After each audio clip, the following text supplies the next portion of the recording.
ഷാദുലി റളിയല്ലാഹുവിന്റെ ശിഷ്യനായിരുന്നു അബുൽ അബ്ബാസുൽ മുർസി റളിയല്ലാഹു അൻഹു.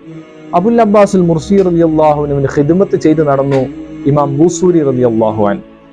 ഇമാം ബൂസൂരി റളിയല്ലാഹുവിനോട് ഒരിക്കൽ ഉസ്താദായ അബുൽ അബ്ബാസുൽ മുർസി റളിയല്ലാഹു ചോദിക്കുന്നുണ്ട്, മോനിക്ക് എന്താണ്, ഞാനൊരു ദുആ ചെയ്യാൻ ആഗ്രഹിക്കുന്നുണ്ട്, എന്താ മോനിക്ക് ആഗ്രഹം, എന്താണ് ആവശ്യം എന്ന് ചോദിച്ചപ്പോൾ ശിഷ്യനായ ബൂസൂരി ഇമാം റളിയല്ലാഹു അൻഹു പറഞ്ഞു, ഉസ്താദെ, ഹബീബ് സ്വല്ലല്ലാഹു അലൈഹി വസല്ലമ തങ്ങളെ മദ്ഹ് ചെയ്തുകൊണ്ട് എനിക്കൊരു കവിത എഴുതണം.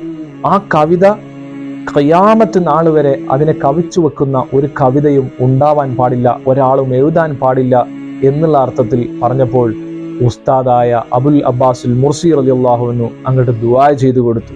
ആ ദുആഇന്റെ ഫലമാണ് ഇപ്പോൾ നമ്മൾ ബുർദ ചൊല്ലുന്നതും പാടുന്നതും ഒക്കെ.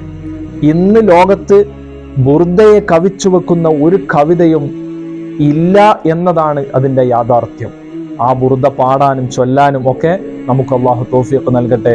അങ്ങനെയുള്ള സദസ്സിലൊക്കെ പങ്കെടുക്കാൻ, അവിടുത്തെ പൊരുത്തം, മദദ്, തർബിയത്ത്, ഹിമായത്ത് ലഭിക്കാൻ അല്ലാഹു നമുക്ക് തൗഫീഖ് ചെയ്യട്ടെ. ആമീൻ യാ റബ്ബൽ ആലമീൻ.